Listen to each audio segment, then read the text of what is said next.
वाले चक्रवाती तूफान निसर्ग के मद्देनजर एनडीएमए, एनडीआरएफ और आईएमडी के वरिष्ठ अधिकारियों के साथ की बैठक। बुधवार को महाराष्ट्र, गुजरात के तटवर्ती इलाकों में पहुंचने की संभावना। सरकार ने वंदे भारत मिशन के तहत विदेशों में फंसे भारतीयों को वापस लाने के लिए और फ्लाइट को जोड़ने का किया फैसला। एयर इंडिया फेज 3 में अमेरिका और कनाडा में फंसे भारतीयों को लाने के लिए 70 और फ्लाइट्स का करेगी संचालन। देश में कोरोना से सक्रिय मामलों की संख्या हुई 99,581। इलाज के बाद 95,526 लोग अभी तक हुए स्वस्थ। दुनिया भर में 62 लाख से ज्यादा लोग कोरोना से संक्रमित। जम्मू कश्मीर के पुलवामा में सुरक्षा बलों और आतंकियों के बीच मुठभेड़, एक आतंकी ढेर, मुठभेड़ जारी।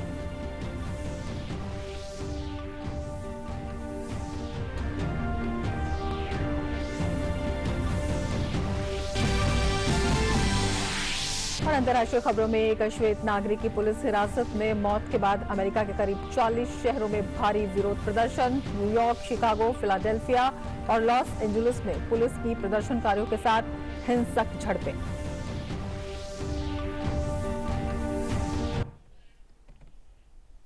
नमस्कार, जीजी न्यूज में आपका स्वागत है। मैं हूं रमा त्यागी। लेंगे समाचार विस्तार से। अरब सागर में बनने वाले संभावित चक्रवात के मद्देनजर उससे जुड़ी तमाम तैयारियों के सिलसिले में गृह मंत्री अमित शाह ने सोमवार को एक महत्वपूर्ण समीक्षा बैठक बुलाई, जिसमें राष्ट्रीय आपदा प्रबंधन प्राधिकरण, राष्ट्रीय आपदा प्रतिक्रिया बल समेत मौसम विभाग के वरिष्ठ अधिकारी मौजूद थे।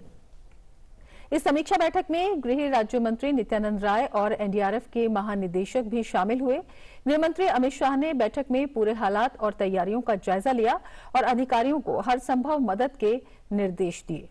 हालात से निपटने के लिए एनडीआरएफ ने गुजरात में 11 टीम, महाराष्ट्र में 10 टीम, दमन दीव और दादरा और नगर हवेली में एक टीम तैनात की है।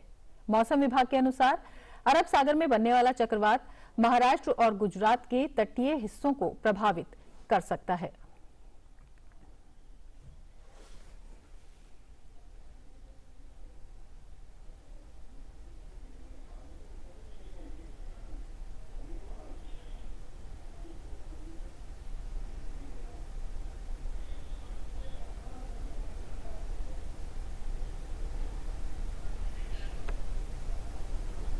और हमारे संवाददाता सुधाकर दास इस वक्त हमारे साथ बने हुए हैं। सुधाकर, केंद्रीय गृह मंत्री ने कल तमाम बलों के साथ एक समीक्षा बैठक ली। क्या कुछ तैयारियां हैं और क्या कुछ दिशा निर्देश दिए गए हैं अभी तक? जी देखिए रमा, अभी अगर ताजा मौसम विभाग की जानकारी के मुताबिक ये जो डीप डिप्रेशन था, अगले 1-2 घंटे में ये साइक्लोनिक स्टॉर्म में बदल जाएगा, चक्रवाती तूफान में बदल जाएगा और देर रात कह रहे हैं कि 11:30-12 बजे रात तक ये सीवियर साइक्लोनिक स्टॉर्म की शक्ल ले लेगा। और निश्चित तौर पर ये एक तरह से कह सकते हैं चुनौतीपूर्ण स्थिति जरूर है, खासतौर से गुजरात, महाराष्ट्र, दमन दीव, दादरा, नगर हवेली के लिए। और पूरी जो क्या स्थिति हो सकती है, किस तरह के खतरे हैं इस तूफान से, उसकी तैयारियों का जायजा लेने के लिए गृह मंत्री ने कल महत्वपूर्ण बैठक बुलाई थी। और सारे स्टेक होल्डर्स जो खासतौर से राहत बचाव कार्यों में लगे हैं, आपदा की स्थिति में मौजूद रहते हैं, चाहे एनडीआरएफ हो, एनडीएमए हो, आईएमडी जो मौसम विभाग है, लगातार अलर्ट करता रहता है लोगों को। इसके अलावा इंडियन कोस्ट गार्ड और गृह मंत्रालय के जो वरिष्ठ अधिकारी, उनकी बैठक गृह मंत्री ने पहले बुलाई थी। उसके बाद उन्होंने दोनों राज्य जो प्रभावित हो सकते हैं, महाराष्ट्र और गुजरात, उनके मुख्यमंत्री और दमन दीव के प्रशासक से भी उन्होंने वीडियो कॉन्फ्रेंसिंग के जरिए बात की थी। और पूरा एक आकलन किया गया था कि किस तरह की क्या इंटेंसिटी तूफान की रहेगी, उसकी वजह से किस हद तक नुकसान की आशंका है। क्योंकि देखिए तूफान तो एक चीज है ही, तूफान के साथ भारी बारिश और साथ ही साथ हम बात कर रहे हैं कि हाई टाइड की भी आशंका है। मछुआरों को पहले ही समुद्र में जाने के लिए मना किया गया। तो ऐसे में ये तीनों स्थितियां मिलकर जो कोस्टल एरियाज है उसमें खतरनाक हो सकती है। तो गृह मंत्री ने राज्यों को कहा है कि जल्द से जल्द कोशिश की जाए, जो लोग हैं कोस्टल एरियाज में उनको सुरक्षित स्थानों पर पहुंचाया जाए और मुमकिन हो तो आज शाम या रात तक ये कार्रवाई कर ली जाए, ताकि किसी तरह के जान माल के नुकसान की आशंका को बहुत से न्यूनतम किया जा सके। इसके साथ ही जो एनडीआरएफ की जो तैनाती है, कई टीमें आपने जिक्र किया जो तैनाती हो चुकी है, लेकिन इसके अलावा कई स्टैंड बाई टीम्स भी हैं। तो आज दिन भर उनको भी कई जगहों पर तैनात किया जाएगा। तो 30 से ज्यादा एनडीआरएफ की टीम दोनों राज्यों के अलावा केंद्र शासित प्रदेश में तैनात की जाएंगी। और ये खासतौर से कोस्टल एरियाज में ये एनडीआरएफ की टीम इस वक्त लोगों को इवैक्यूएट करने में भी मदद कर रही है। जो नेशनल क्राइसिस मैनेजमेंट कमेटी उसकी भी बैठक संभावित है। कल भी बैठक हुई थी, कैबिनेट सेक्रेटरी ने जब दोनों राज्यों के साथ जायजा लिया था पूरी स्थिति का। तो एक तरह से कह सकते हैं कि पिछले एक पखवाड़े में ये दूसरा तूफान होगा जो भारत की तटों से टकराएगा। हमने देखा कि अम्फन एक सुपर साइक्लोन था, लेकिन इसी तरह की तैयारियां प्रिकॉशनरी मेजर्स के चलते लोगों को सही समय पर सुरक्षित स्थानों पर पहुंचाने के चलते काफी कम एक मिनिमम नुकसान सुपर साइक्लोन में जिस तरह का पहले हजारों जानें चली जाती थी, तो उस तरह का नुकसान हम रोक पाए थे। तो स्थिति में भी लगातार केंद्र सरकार, गृह मंत्रालय लगातार पूरी स्थिति की मॉनिटरिंग कर रहा है और राज्य ने जो भी मदद मांगी है अब तक वो मदद एनडीआरएफ के जरिए या अन्य उपायों के जरिए वो की गई है। तो निश्चित तौर पर अगले कुछ घंटे या आज दिन भर का वक्त काफी महत्वपूर्ण रहेगा, खासतौर से लोगों को सुरक्षित स्थानों पर पहुंचाने में। और इंडियन कोस्ट गार्ड की जो शिप्स हैं या उनके जो एयरक्राफ्ट हैं वो भी स्टैंड बाई पर हैं in case of any eventuality, किसी भी आपदा के से निपटने में। तो कह सकते हैं तो कोऑर्डिनेशन के साथ केंद्र राज्यों के बीच तालमेल के साथ ही साथ सारी एजेंसीज मिलकर काम कर रहे हैं इस आपदा से मुकाबला करने के लिए। कल जी सुधाकर, आप नजर बनाए रखें। फिलहाल शुक्रिया पूरी जानकारी के लिए। आगे बढ़ते हैं। दक्षिण पश्चिम मानसून ने केरल में दस्तक दे दी है। अरब सागर के ऊपर बने निम्न दबाव के कारण केरल में सोमवार सुबह से भारी बारिश हो रही है। मौसम विभाग के अनुसार निम्न दबाव का क्षेत्र चक्रवात में बदल सकता है, जिसके 3 जून तक उत्तर महाराष्ट्र और गुजरात के तटीय हिस्सों तक पहुंचने की संभावना है। राज्य के 9 जिलों में कल येलो अलर्ट जारी किया गया। केरल में मौसम विभाग ने सोमवार को एक विशेष बैठक कर स्थिति की समीक्षा की। मौसम विभाग की माने तो चक्रवात के प्रभाव से 120 किलोमीटर प्रति घंटे की रफ्तार से हवाएं चलेंगी, जिससे भारी नुकसान होने की संभावना है। मॉनसून पर और अधिक जानकारी के लिए हम बात करते हैं हमारे संवाददाता तपस भट्टाचार्य से। तपस, क्या कुछ स्थिति मौसम विभाग के मुताबिक? जी, मौसम विभाग ने जैसे कि कल प्रेस कॉन्फ्रेंस में कहा था कि इस साल जो मानसून है, साउथ वेस्ट मानसून है, 4 महीने रहेगा, वो नॉर्मल रहेगा। और एक तरह से जो उनकी भविष्यवाणी थी कि 1 से 4 के 5 तारीख के बीच में आएगा, वो एक्चुअली पहले आ चुकी है, 1 तारीख को आ चुकी है। और इस वक्त जो सबसे अहम चीज है वो है जो ये सीवियर साइक्लोन निसर्ग का नाम होने वाला है, जो मैं आपको भी बता रहा हूँ। निसर्ग का नाम है और ये कल दोपहर तक ये मुंबई और महाराष्ट्र और गुजरात के जो तटवर्तीय जगह हैं उनको इम्पैक्ट करेगा। खास तौर से साउथ मुंबई, कहा जा रहा है कि जो उसका फॉल होगा इस साइक्लोन का, वो साउथ मुंबई की तरफ होगा, जो अपने आप में एक अहम बात है क्योंकि मुंबई में कभी साइक्लोन नहीं हुआ है। मुंबई की जो अभी तक की रिकॉर्डेड हिस्ट्री रही है, वहां पे अभी तक साइक्लोन अभी तक नहीं आया, तो उस हिसाब से ये पहला शायद नोटेड साइक्लोन होगा। और इस वजह से अगर हम देखें कि ये जो पूरे जगह हैं, जो खासतौर से जो तटवर्तीय जगह हैं महाराष्ट्र के और आपके गुजरात के, तो उनको क्लियर करने की बात की गई है क्योंकि दोपहर तक अभी तक ये डीप डिप्रेशन है। तो इस वजह से मॉनसून भी उसका भी इस पे भी इम्पैक्ट पड़ेगा। लेकिन सबसे अहम बात जो है, ये आज करीब 3-4 बजे के बाद ये जो डीप डिप्रेशन है वो बदल के सीवियर साइक्लोनिक स्टॉर्म में बदल जाएगा। और कल दोपहर के बाद हम ये आईएमडी का ये एक मानना है कि ये इम्पैक्ट करेगा दोपहर के बाद। तो खास तौर से ये बात अहम होगी कि इसका जो फॉल है कहाँ, इस विंड स्पीड की अगर हम बात करें, इससे पहले हमने देखा अम्पन आया था, सुपर साइक्लोन अम्पन, तो उसके ठीक बाद ही एक सीवियर साइक्लोन आना एक अहम बात है। और वो भी खासतौर से इम्पैक्ट करने की जो बात कर रहे हैं हम, आपके 2 स्टेट पे इम्पैक्ट करेगा उनके। तो इनकी इसको विंड स्पीड जो है उसको मापी जा रही है 100 से लेके 110 तक, गस्टिंग टू 120 तक जा सकती है इसकी विंड स्पीड। और जो स्टॉर्म सर्ज होता है वो करीब 2 मीटर तक इसका आंकलन किया जा रहा है। तो 2-3 चीजें बहुत अहम है इसमें। और सबसे अहम बात यह है कि जो मछुआरे हैं जो समुद्र में जाते हैं इस वक्त, उनको उसकी मनाही हो चुकी है, उनको रोक दिया गया है। कोई भी फिशिंग एक्टिविटी जो है जी समुद्र के तपस। किनारे इन दोनों स्टेट्स में वो नहीं हो रही है। और एक जो और अहम बात है वो है कि किस तरीके से जो रोड ट्रांसपोर्टेशन, रेल ट्रांसपोर्टेशन भी है इन जगहों पे, गुजरात और महाराष्ट्र में, तो वहां पे भी उस पे भी कड़ी निगरानी रखी जा रही है। और जो कच्चे मकान है वहां पे, जहाँ पे लोग रह रहे हैं, खासतौर से जो तटवर्ती इलाकों में, उनसे लोगों को निकाल के इवैक्यूएट किया जा रहा है। तो कहीं ना कहीं एक प्रिकॉशन लिया जा रहा है। साउथ मुंबई, मैं फिर कहना चाहूंगा, साउथ मुंबई हमारे जी सोर्सेस से पता चल रहा है कि जो उसका इस साइक्लोन का जो लैंडफॉल है, कल दोपहर के बाद जो लैंडफॉल होने वाला है, वो करीब करीब साउथ मुंबई हो सकता है। तो इस पे अभी वैसे पूरी तरह से आश्वस्त नहीं है, लेकिन एक तरीके का जो सोर्सेस है वो कह रहे हैं कि शायद साउथ मुंबई इस लैंडफॉल का एक मैसिव हिस्सा रहेगा। तो आसपास के जो जगह है वहां से इवैक्यूएशन शुरू हो चुका है। और इस वक्त जब ये पैंडेमिक चल रहा है, एक महामारी चल रही है, उस जी समय तपस। ये जो कदम है, ये अपने आप में बहुत अहम होने वाले हैं। जी काफी महत्वपूर्ण होने वाले हैं, तैयारियां भी पूरी हैं। फिलहाल शुक्रिया पूरी जानकारी के लिए। और अब देख लेते हैं क्या कहना है डीजी एनडीआरएफ का। सारी तैयारियां पूरी हैं। लगभग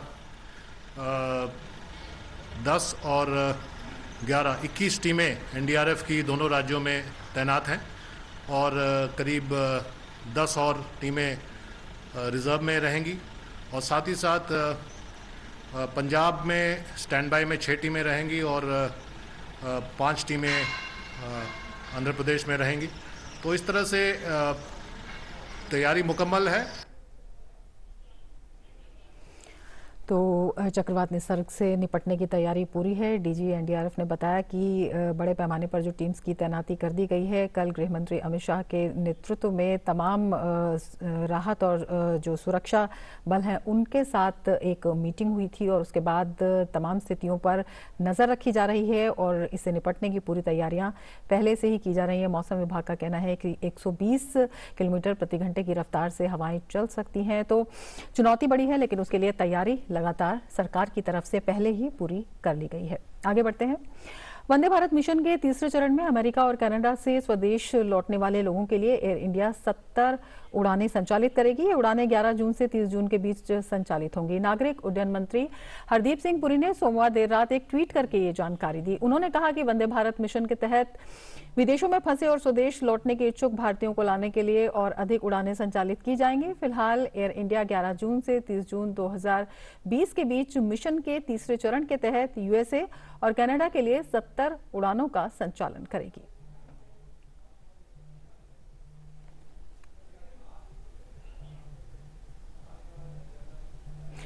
नागर विमानन महानिदेशालय ने सभी एयरलाइंस को सीटों को लेकर अहम दिशा निर्देश जारी किए हैं। एयरलाइंस कंपनियों से सभी घरेलू उड़ानों के बीच की सीट खाली रखने का निर्देश दिया गया है, या फिर अगर ऐसा नहीं संभव हो पाता है तो यात्रा के दौरान बीच की सीट पर बैठने वाले यात्री को सुरक्षात्मक उपकरण मुहैया कराए जाएंगे। नागर विमानन महानिदेशालय के ये निर्देश 3 जून से लागू होंगे।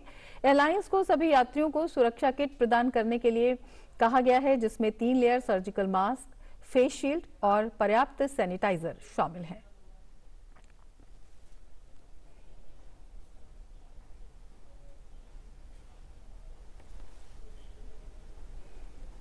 तो ये हवाई उड़ान पर डीजीसीए के निर्देश।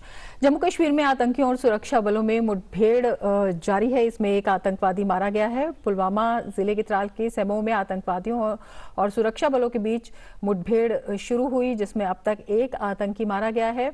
आतंकियों के खिलाफ सुरक्षा बलों का ऑपरेशन अभी भी जारी है।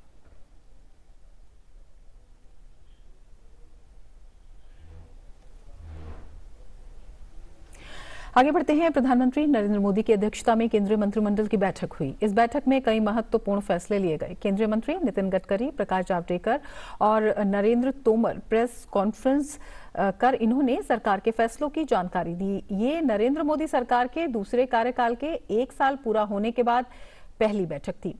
केंद्रीय कैबिनेट के फैसलों की जानकारी देते हुए प्रकाश जावड़ेकर ने कहा 20,000 करोड़ रुपए का प्रावधान संकट में पड़े एमएसएमई के लिए किया गया। वहीं एमएसएमई की इसके लिए 50,000 करोड़ की इक्विटी का प्रस्ताव पहली बार आया है। इससे संकट में फंसे छोटे उद्योगों को मदद मिलेगी।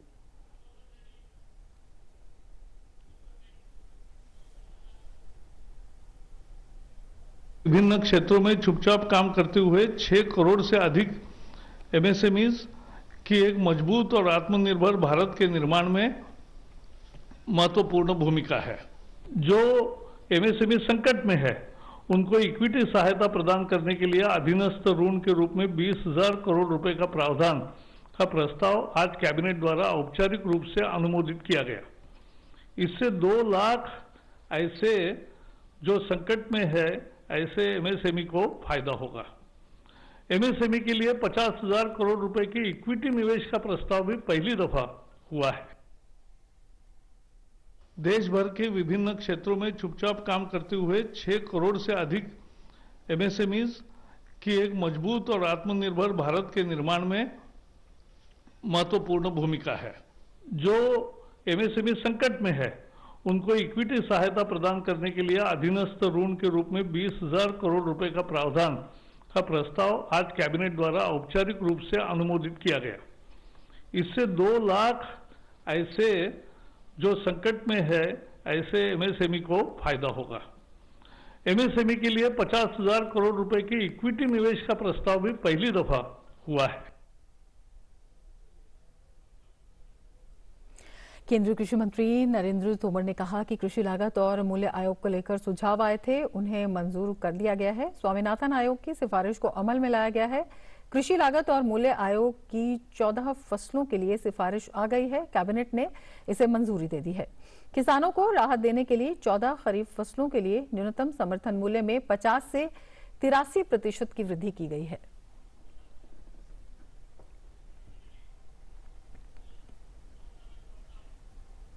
आज फिर कृषि लागत एवं मूल्य आयोग की जो रिकमेंडेशन है 14 फसलों के लिए वो आ गई हैं।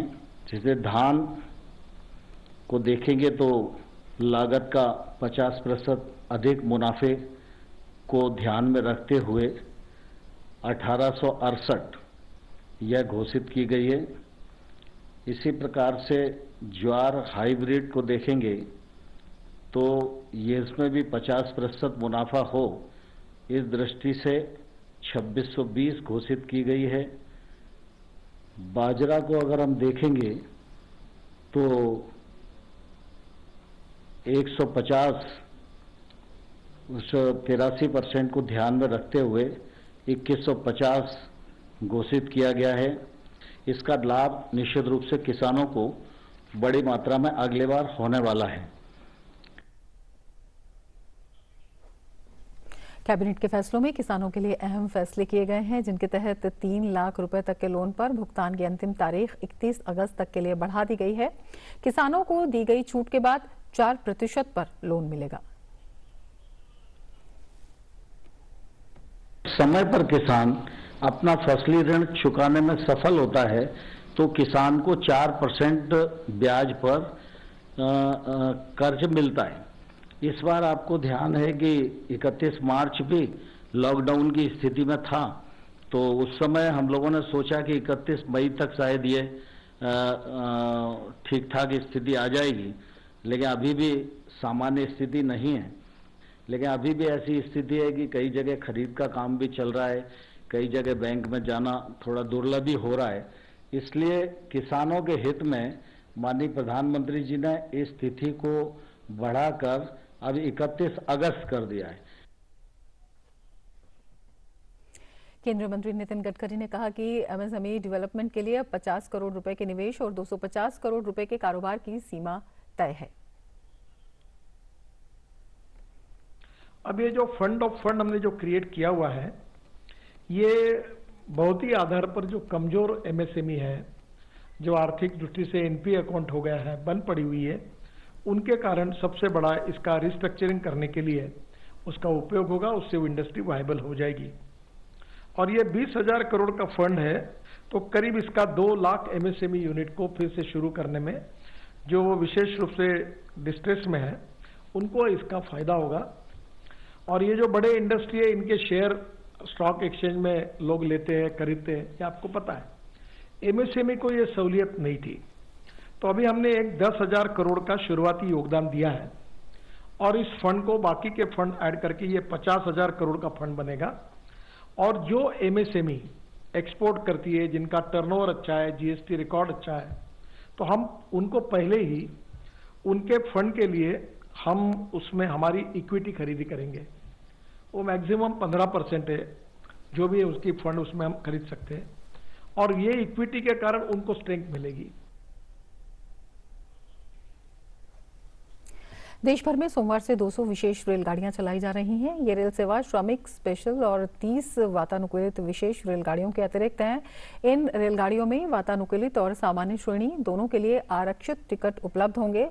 सामान्य डिब्बों में भी बैठने वाली सीटें आरक्षित होंगी। रेलगाड़ी में बिना आरक्षित टिकट के किसी भी कोच में यात्रा नहीं की जा सकेगी। रेल मंत्रालय ने कहा है कि करीब 26 लाख यात्री 1 जून से 30 जून तक के लिए पहले ही टिकट बुक करा चुके हैं। रेल यात्रा के लिए जारी किए गए दिशा निर्देशों के अनुसार यात्रियों को यात्रा शुरू करने से 90 मिनट पहले स्टेशन पहुंचना होगा ताकि स्टेशन पर उनकी थर्मल स्क्रीनिंग की जा सके। केवल वे यात्री ही रेलगाड़ी पर चढ़ सकेंगे जो संक्रमण रहित होंगे। रेलवे स्टेशन में उन यात्रियों को ही प्रवेश की अनुमति होगी जिनके पास कंफर्म और आरएसी टिकट होगा। सभी यात्रियों के लिए रेलगाड़ी पर चढ़ते समय और यात्रा के दौरान मास्क लगाना जरूरी होगा। उन्हें सुरक्षित दूरी बनाए रखने के नियमों का पालन भी करना होगा। गंतव्य स्थल पर पहुंचने के बाद सभी यात्रियों को संबंधित राज्यों या केंद्र शासित प्रदेशों द्वारा निर्धारित स्वास्थ्य जांच प्रक्रिया से गुजरना होगा।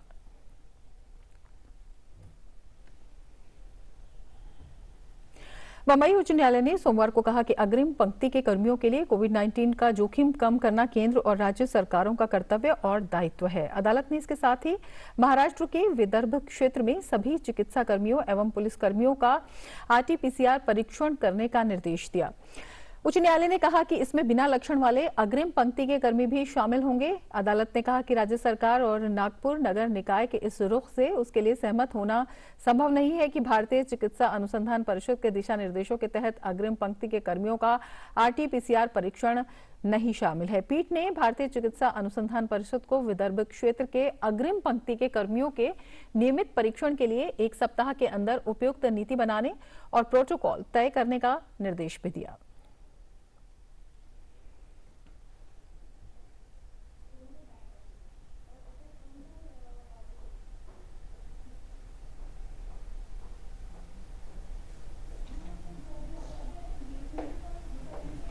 देश में कोविड-19 के खिलाफ जंग जारी है और केंद्र सरकार इस महामारी से बचाव के लिए हर संभव प्रयास कर रही है। स्वास्थ्य मंत्रालय के ताजा आंकड़ों के मुताबिक कोरोना के मरीजों के ठीक होने की दर में भी उल्लेखनीय वृद्धि दर्ज की गई है। देश में सक्रिय मरीजों की संख्या 97,581 हो गई है। वहीं 95,526 मरीज इस महामारी से ठीक हो चुके हैं। कोरोना के कारण मरने वालों की कुल संख्या 5,598 हो गई है।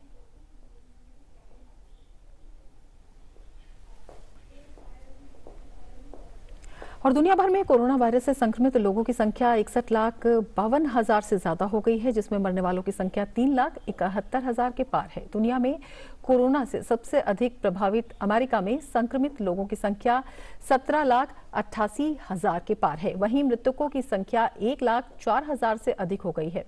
अमेरिका में न्यूयॉर्क में ही कोरोना से सबसे अधिक 29,000 से ज्यादा लोगों की मौत हुई है।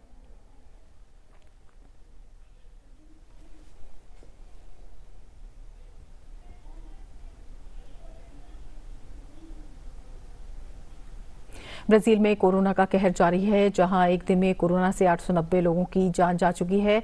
ब्राजील में पिछले 24 घंटों में रिकॉर्ड 33,724 नए मामले सामने आए हैं। अब तक किसी भी देश में एक दिन में इतनी अधिक संख्या में संक्रमित मरीज नहीं मिले थे। वहीं कोरोना से संक्रमित लोगों की संख्या 5,14,000 के पार है और कोरोना से अब तक 29,000 से ज्यादा लोगों की जान जा चुकी है।